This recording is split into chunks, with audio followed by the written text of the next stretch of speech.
नमस्कार। एकता शान्ति र संस्कारको संवाहक कालिका एचडीमा तपाईलाई स्वागत छ। म तिलक पौडेल। कालिका समाचार सुरु गरौं प्रमुख समाचारका शीर्षकहरूबाट। कालिका समाचारको साथमा Vijay steel, one to roll, Vijay cement, तपाईको सपनाको मजबुत निर्माण।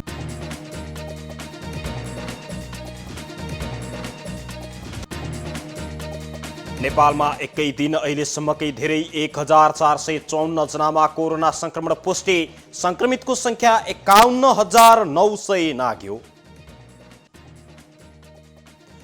प्रधानमन्त्री ओलीले सरकार तथा प्रचण्डले पार्टी सञ्चालन गर्ने सत्तारूढ दल नेकपाको निर्णय। महाधिवेशन चैतमा तथा एमसीसी परिमार्जन सहित अनुमोदन गर्ने निष्कर्ष। अफगानिस्तानमा जारी द्वन्द्व अन्त्यका लागि तालिबानी विद्रोहीसँग वार्ता हुँदै स्थायी शान्ति कायम गर्न वार्ता महत्त्वपूर्ण कोसेढुङ्गा हुने विश्वास।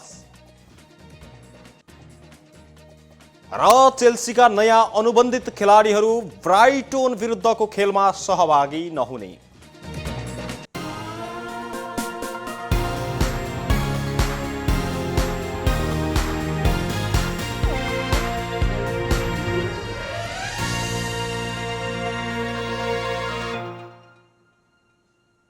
कालिका समाचार सुरु गरौं राष्ट्रिय समाचारबाट। नेपालमा कोरोना भाइरस संक्रमितको संख्या 51919 जना पुगेको छ।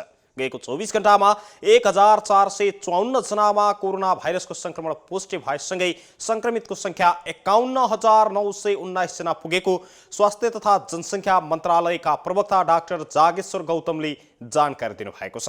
एकै दिन कोरोना भाइरसको संक्रमण पुष्टि हुने यो संख्या अहिलेसम्मकै धेरै रहेको छ। पछिल्लो 24 घण्टामा 10,701 जनाको पीसीआर विधि मार्फत परीक्षण गरिएको थियो भने गएको 24 घण्टामा 972 जना कोरोना संक्रमित निको भएर घर फर्किएसँगै डिस्चार्ज हुनेको संख्या पनि 36,672 जना पुगेको छ। अब नेपालमा 14,925 जना सक्रिय संक्रमित आइसोलेसनमा रहेका छन्। तीमध्ये 170 जना आइसियु तथा 25 जनाको भेन्टिलेटरमा राखेर उपचार भइरहेको छ। यस्तै 6078 जना क्वारेन्टिनमा रहेको मन्त्रालयले जानकारी दिएको छ। यस्तै गएको 24 घण्टामा 5 जनाको ज्यान गएसँगै कोरोना संक्रमणका कारण ज्यान गुमाउनेको संख्या पनि 322 जना पुगेको मन्त्रालयका प्रवक्ता डाक्टर जागेश्वर गौतमले जानकारी दिनुभएको छ। सत्तारूढ दल नेपाल कम्युनिस्ट पार्टी नेकपाले अध्यक्षद्वयको कार्यविभाजनलाई थप प्रश्न पारेको छ। प्रधानमन्त्री समेत रहनुभएका अध्यक्ष केपी शर्मा ओलीले सरकारका काम कारबाहीलाई तथा अर्का अध्यक्ष पुष्पकमल दाहाल प्रचण्डले पार्टीका काम कारबाहीहरूमा केन्द्रित रहेर प्रभावकारी ढङ्गले अगाडि बढाउने स्थायी कमिटीको बैठकले निर्णय गरेको हो। प्रवक्ता नारायण काजी श्रेष्ठले दिएको जानकारी अनुसार अध्यक्षद्वयको कार्यविभाजनको हकमा प्रधानमन्त्री समेत रहनुभएका अध्यक्ष ओली सरकारमा केन्द्रित भएर अगाडि बढ्ने तथा प्रभावकारी ढङ्गले सरकारलाई सफल पार्ने निर्णय समेत भएको छ। अर्का अध्यक्ष पुष्पकमल दाहाल प्रचण्डले पार्टी कार्यकारी अधिकार सहित पार्टीमा काम गर्ने पनि निर्णय भएको उहाँले बताउनु भएको छ। असार 10 गतेदेखि जारी स्थायी कमिटी बैठक शुक्रबार सकिएको छ भने बैठकमा अध्यक्षद्वयले तयार पार्नु भएको प्रस्तावमाथि 13 जना स्थायी कमिटी सदस्यले पनि धारणा राख्नु भएको थियो। सो धारणामाथि अध्यक्ष प्रचण्डले जवाफ दिनुभएको थियो। बैठकले पार्टी एकता रक्षा गर्ने सुदृढ गर्दै अगाडि बढाउने पनि निर्णय गरेको श्रेष्ठले बताउनु भएको छ। पार्टीलाई विधिसम्मत ढङ्गले अगाडि बढाउने र कमी कमजोरी देखिए सच्याउने तथा एकताबद्ध रूपमा अगाडि बढ्ने निर्णय भएको उहाँले जानकारी दिनुभएको छ। सरकार पार्टीको मार्गनिर्देशनमा चल्ने पनि उहाँले स्पष्ट पार्नु भएको छ। प्रमुख प्रतिपक्षी दल नेपाली कांग्रेसले कोरोना भाइरसको महामारीका कारण निर्धारित मितिमा 14औं महाधिवेशन गर्न असम्भव रहेको भन्दै सार्ने तयारी गरेको छ। कांग्रेसले आगामी फागुन 7 देखि 10 गतेसम्म काठमाडौँमा 14औं महाधिवेशन गर्ने कार्यतालिका निर्धारण गरेको छ। पूर्व महामन्त्री कृष्ण प्रसाद सिटौलाले संगठन समायोजन र क्रियाशील सदस्यता सम्बन्धी कार्यतालिका प्रभावित भइसकेकाले केन्द्रीय महाधिवेशन समयमै हुन नसक्ने बताउनु भएको थियो। फागुनमा महाधिवेशन हुन नसक्ने निश्चित भएकाले केन्द्रीय समिति बैठक बोलाएर सारी कार्यकर्तामा रहेको अन्यल चिर्नुपर्ने सिटौलाको भनाइ थियो। सभापति शेरबहादुर देउवाले महाधिवेशनका लागि तय गरिएको कार्यतालिका घर्किएपछि उपत्यका र विभिन्न स्थानमा भएको निषेधाज्ञा बीचमै भर्चुअल बैठक राखेर महाधिवेशन सम्बन्धी निर्णय गर्नुपर्ने प्रस्ताव राख्नु भएको थियो। तर नेता रामचन्द्र पौडेलले भने कोरोना महामारीका कारण निषेधाज्ञा भएकै समयमा भर्चुअल बैठक राखेर महाधिवेशन सम्बन्धी छलफल गर्नु उपयुक्त नहुने भनेपछि रोकिएको थियो। यस्तै उता फरक प्रसङ्गमा प्रमुख प्रतिपक्षी दल नेपाली कांग्रेसका वरिष्ठ नेता रामचन्द्र पौडेलले अख्तियार दुरुपयोग अनुसन्धान आयोगमा भएका लापरवाहीमाथि छानबिन गर्न उच्च स्तरीय न्यायिक छानबिन आयोग गठन गर्न माग गर्नु भएको छ। विभिन्न काण्डमा अर्बौंका भ्रष्टाचारको चर्चामा रहे पनि अख्तियारले तदारुकताका साथ छानबिन गरी दोषीलाई कारबाही नगरेको पौडेलको भनाइ छ। अख्तियारका वर्तमान तथा पूर्व पदाधिकारी सदस्यहरूलाई जिम्मेवार बनाउन पनि एकजना पूर्व न्यायाधीश प्रधान न्यायाधीशको अध्यक्षतामा भरोसा योग्य न्यायिक छानबिन आयोग गठन गर्न पनि पौडेलले माग गर्नु भएको छ। काठमाडौँ उपत्यकाका 20 जना सांसदहरूले कोरोना भाइरस महामारीको अवस्था र प्रभाव अनुगमन गरी सरकारलाई राय सुझाव दिन संसदीय समिति गठन गर्न सभामुखको ध्यानाकर्षण गराएका छन्। आज सभामुख अग्नि प्रसाद सापकोटालाई भेट गरी सांसदहरूले कोभिड-19 अर्थात् कोरोना भाइरसका कारणले दैनिक ज्यालादारी, मजदुर, उद्योग धन्दा, शैक्षिक संस्था तथा सर्वसाधारणहरूमा परेको असरको अनुगमन गर्ने गरी संसदीय समितिमा छलफल गर्न र संसदीय समिति गठन गर्न पनि उपयुक्त हुने बताउनु भएको हो। सो समितिमा कोरोना नियन्त्रण तथा रोकथाममा खटिएका स्वास्थ्यकर्मी तथा सुरक्षाकर्मीहरू सहितको समस्या र तिनको व्यवस्थापनमा देखिएका व्यथितिको अनुगमन गरी सरकारलाई राय सुझाव दिने पनि सांसदहरूको भनाइ छ। सांसदहरूले आर्थिक वर्ष 2076-77 को स्थानीय पूर्वाधार विकास साझेदारी कार्यक्रममा विनियोजित बाँकी रकम र आर्थिक वर्ष 2077-78 को रकम मध्येबाट प्रत्येक निर्वाचन क्षेत्रमा आइसोलेसन वार्ड बनाउने प्रस्ताव पनि गरेका छन्। यसअघि सांसदहरूले यही बेहोराको पत्र उप प्रधानमन्त्री तथा रक्षा मन्त्री ईश्वर पोखरेललाई समेत बुझाएका थिए। काठमाडौँबाट प्रत्यक्ष र समानुपातिक गरी 20 जना सांसद प्रतिनिधि सभामा रहेका छन्, जसमा नेकपाका माधव कुमार नेपाल, शशि श्रेष्ठ, कृष्ण गोपाल श्रेष्ठ, जीवनराम श्रेष्ठ, कृष्ण राई, बिन्दा पाण्डे, रामकुमारी झाँक्री, सरिता नेउपाने, बिना श्रेष्ठ, अञ्जना विसङ्खे, मायादेवी नेउपाने, मुकुन्द नेउपाने र सुजिता साके रहनु भएको छ। त्यस्तै नेपाली कांग्रेसका प्रकाशमान सिंह, गगन थापा, राजेन्द्र केसी, दिव्यमणि राज भण्डारी र भीमसेन दास प्रधान रहनु भएको छ। सो टोलीमा जनता समाजवादी पार्टीका सांसद राजेन्द्र श्रेष्ठ र रेणुका गुरुङ समेत रहनु भएको छ। यातायात व्यवसायी र मजदुर संगठनका नेताहरूलाई भौतिक पूर्वाधार तथा यातायात मन्त्रीलाई भेटेर असोज 1 गतेबाट यातायात चलाउने जानकारी दिएका छन्। अन्तर जिल्ला यातायात सञ्चालन गर्न भदौ 32 गतेसम्म रोक लगाइएको छ। तर कोरोना संक्रमण नियन्त्रणमा आइ नसकेकाले यो थप लम्बिने सम्भावना पनि कायम रहेको छ। त्यसबारे निर्णय गर्नु पूर्व दबाव दिँदै आएका यातायात व्यवसायी र मजदुर संगठनका नेताहरूले शुक्रबार अर्थात् आज यातायात मन्त्री बसन्त कुमार नेवाङलाई भेटेर 4 बुँदे माग समेत राखेका छन्। असोज 1 गतेबाट अन्तर्जिल्ला यातायात खुल्ला गर्नुपर्ने, उपत्यकामा 16 सिट भन्दा कम क्षमताका सवारी साधनहरू पनि चलाउन पाउनुपर्ने, होल्डिङ सेन्टरमा भएको अनियमितताबारे छानबिन गर्नुपर्ने र सवारीको आयु तोकेर दर्ता तथा नवीकरण रोक्ने निर्णय खारेज गर्नुपर्ने उनीहरूको माग रहेको छ। सरकारको निर्णय मानेर 6 महिनादेखि गाडी थन्काएर बसेको, तर असोज 1 गतेबाट भने अब नमान्ने उनीहरूको चेतावनी छ। जवाफमा मन्त्री नेमाङले पनि कि काम गर्न देऊ नभए माम देऊ भन्ने माग जायज भएको बताउनु भएको छ। तर सरकार राहत दिन सक्ने अवस्थामा छैन। उहाँले भन्नुभयो, नेपाल यातायात स्वतन्त्र मजदुर संगठनका अध्यक्ष भेमज्वाला राईले भन्नुभएको छ।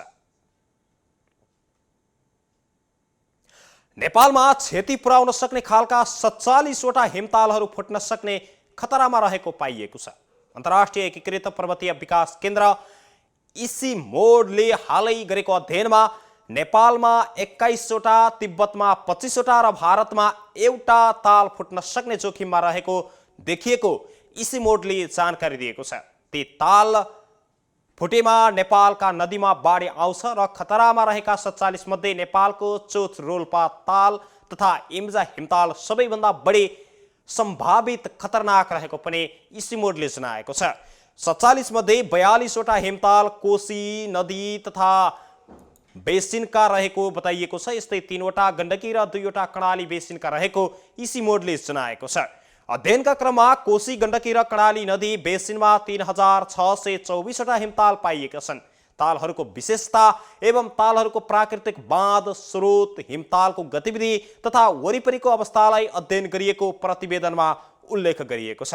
अध्ययनमा विषम मौसमको अवस्था, भौगोलिक अवस्था तथा हिमताल वरपर हुने मानवीय गतिविधिलाई भने नहेरिएको इसिमोडले जनाएको छ। जोखिमपूर्ण अवस्थामा रहेका हिमतालहरू फुटे भने सबैभन्दा बढी असर पहाडी क्षेत्रमा देखिन्छ। समथर भूभागमा असर कम भए पनि प्रभाव भने धेरै तलसम्म देखिने हिमताल विज्ञ श्री कमल सुवेदीले बताउनु भएको छ। हिम नदी पग्लने क्रममा बढिरहेको र नयाँ तालहरू बन्ने क्रम पनि बढिरहेकोले कैयौं हिमतालहरू फुट्ने जोखिम रहेको उहाँले जानकारी दिनुभएको छ। एकता, शान्ति र संस्कारको संवाहक कालिका एचडीमा प्रसारित कालिका समाचारमा पालो भएको छ विज्ञापनको। तर त्यसभन्दा अगाडि प्रमुख समाचारका शीर्षकहरू एकपटक। कालिका समाचारको साथमा Vijay steel, one two role, Vijay cement, तपाईको सपनाको मजबुत निर्माण।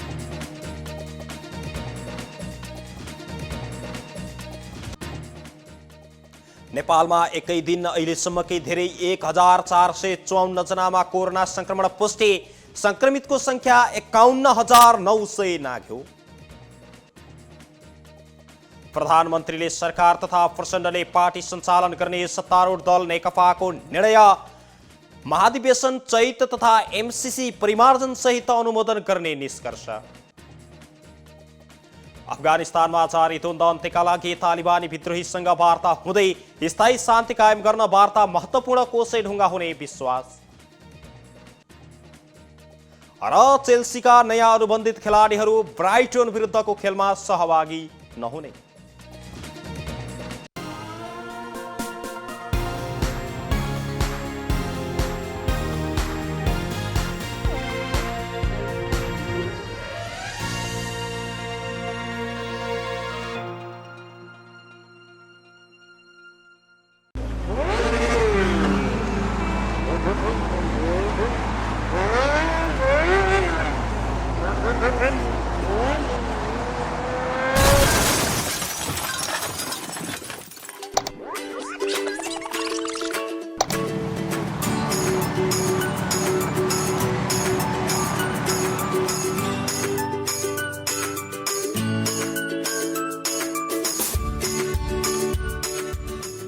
विश्वास कुनै पनि बेला ढल्न सक्छ।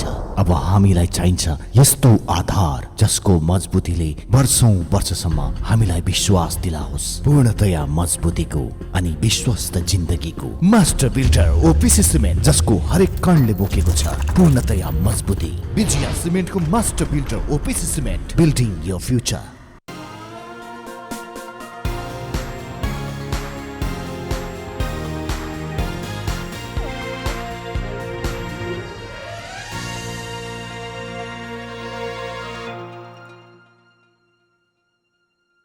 विज्ञापनपछि कालिका समाचारमा पुनः स्वागत छ। अब स्थानीय समाचार। चितवनको भरतपुर अस्पतालमा 3 जनाको मृत्यु भएको छ। अस्पतालको आकस्मिक कक्षका प्रमुख डाक्टर जगन्नाथ तिवारीका अनुसार 2 दिनको अवधिमा श्वास प्रश्वासको समस्या भएका 3 जनाको मृत्यु भएको हो। कोरोना भाइरस अर्थात् कोभिड-19 सँग मिल्दोजुल्दो लक्षण देखिएकाले उनीहरूको स्वाब परीक्षणका लागि कोभिड-19 परीक्षण प्रयोगशालामा पठाइएको छ। मृत्यु हुनेहरू चितवनकै रत्ननगर, खैरहनी र राप्ती नगरपालिकाका रहेका छन् भने राप्ती 4 के 18 वर्षीय युवती तथा रत्ननगर नगरपालिकाका 46 वर्षीय पुरुषको आज अस्पतालको आकस्मिक कक्षमा मृत्यु भएको डाक्टर तिवारीले जानकारी दिनुभएको छ। यस्तै हिजो बिहिबारका दिन खैरनी नगरपालिकाकी 22 वर्षीय युवतीको मृत्यु भएको डाक्टर तिवारीले बताउनुभयो। ती युवतीको पनि 3 दिनदेखि भरतपुर अस्पतालको आइसियुमा उपचार जारी रहेको थियो। उनीहरू 3 जनालाई ज्वरो, खोकी सहित श्वास प्रश्वासमा समस्या देखिएको डाक्टर तिवारीले जानकारी दिनुभएको छ। यस्तै चितवनमा एक वृद्धको मृत्यु भएको 2 दिनपछि कोरोना संक्रमण पुष्टि भएको छ। रत्ननगर नगरपालिका 2 की 78 वर्षीय महिलाको कोरोना संक्रमण पुष्टि भएको बताइएको छ र उहाँ दमको समस्याले यही भदौ 23 गते अस्पतालमा भर्ना हुनु भएको पनि बताइएको छ।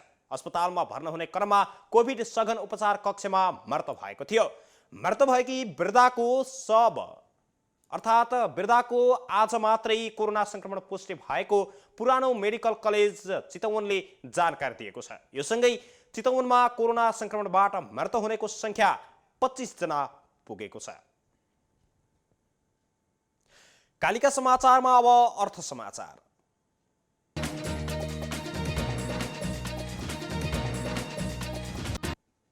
विश्व प्रसिद्ध ट्राभल वेबसाइट ट्रिप एडभाइजरले नेपालको बुद्धयरलाई trip advisor travellers choice 2020 award प्रदान गरेको छ। देशको अग्रणी वायुसेवा प्रदायक कम्पनी बुद्धयरले पर्वतीय उडान माउन्टेन फ्लाइट मार्फत सो अवार्ड पाएको हो। यो अवार्ड बुद्धले निरन्तर तेस्रो पटक पाएको छ। बुद्धले यसअघि सन् 2019 तथा 2018 मा पनि अवार्ड जितेको थियो। प्रसिद्ध trip advisor travellers choice award पाउने नेपालको एकमात्र एयरलाइन्स हो। बुद्धले दैनिक आधा दर्जन माउन्टेन फ्लाइट गर्ने गरेको छ। आन्तरिकतर्फ कम्पनीले दैनिक 100 उडान मार्फत 6000 यात्रु व्यवस्थापन गर्दै आएको छ। बुद्ध एयरसँग आन्तरिक उडानका लागि 11 एटीआर जहाज तथा 2 थान बिचक्राफ्ट रहेका छन् भने 2 थान बिचक्राफ्ट जहाज रहेका छन्। बुद्धले हाल आन्तरिकतर्फ 13 गन्तव्यहरू भद्रपुर, विराटनगर, तुमलिङटार, जनकपुर, सिमरा, भैरहवा, भरतपुर, पोखरा, नेपालगञ्ज, धनगढी, सुर्खेत तथा विराटनगर, तुमलिङटार र पोखरा भैरहवा समेत उडान गर्दै आएको छ। ट्रिप एडभाइजरले समेत सन् 2018 मा नेपालको राजधानी काठमाडौँलाई विश्वका उत्कृष्ट गन्तव्यको सूचीमा राखेको थियो। त्यस्तै सन् 2019 मा घुम्नै पर्ने विश्वका उत्कृष्ट पर्यटकीय गन्तव्यको सूचीमा काठमाडौँ परेको थियो। संसारकै सबैभन्दा ठूलो मध्येको वेबसाइट अमेरिकाको ट्रिप एडभाइजरले विश्वभर आफ्नो सञ्जाल विस्तार गरेको छ। यसका 32 करोड भन्दा बढी सदस्य रहेका छन्। यो वेबसाइट प्रति महिना 30 करोड भन्दा बढीले हेर्ने गरेको बताइएको छ।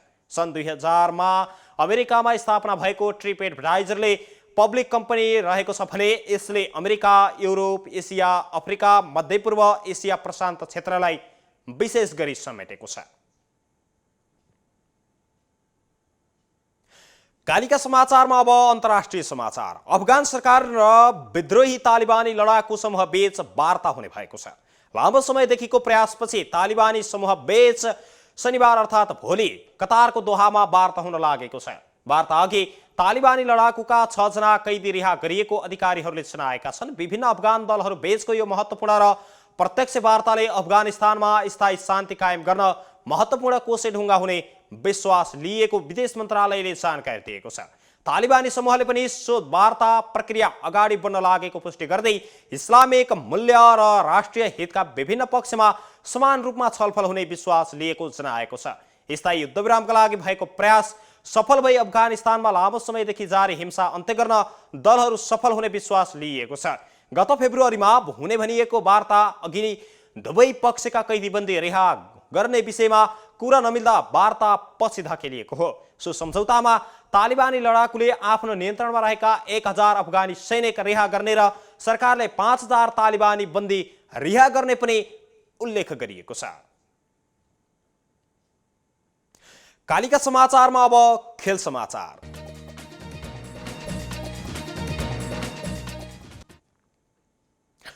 प्रिमियर लिग क्लब चेल्सीका प्रशिक्षक फ्रान्क ल्याम्पार्डले सोमबार हुने ब्राइटन विरुद्धको खेलमा क्लबमा नयाँ अनुबन्ध गरेका खेलाडीहरूलाई सहभागी नगराउने जानकारी दिएका छन्।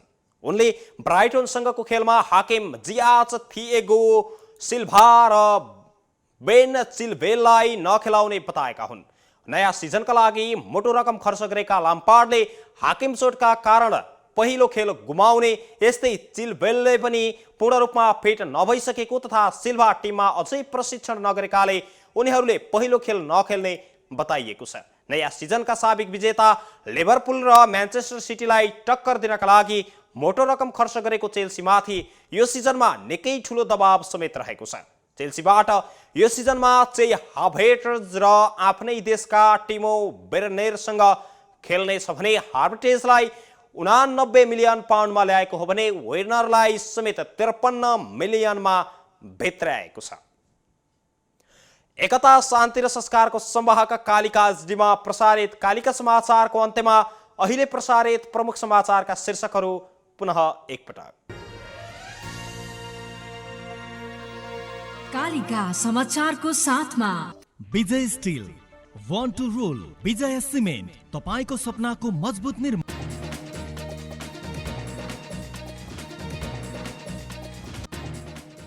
नेपालमा एकै दिन अहिलेसम्मकै धेरै 1454 जनामा कोरोना संक्रमण पुष्टि, संक्रमितको संख्या 51,900 नाग्यो। प्रधानमन्त्रीले सरकार तथा प्रचण्डले पार्टी सञ्चालन गर्ने सत्तारूढ दल नेकपाको निर्णय, महाधिवेशन चैतमा तथा एमसीसी परिमार्जन सहित अनुमोदन गर्ने निष्कर्ष। अफगानिस्तानमा जारी द्वन्द्व अन्त्यका लागि तालिबानी विद्रोहीसँग वार्ता हुँदै स्थायी शान्ति कायम गर्न वार्ता महत्त्वपूर्ण कोसेढुङ्गा हुने विश्वास। र चेल्सीका नयाँ अनुबन्धित खेलाडीहरू ब्राइटन विरुद्धको खेलमा सहभागी नहुने।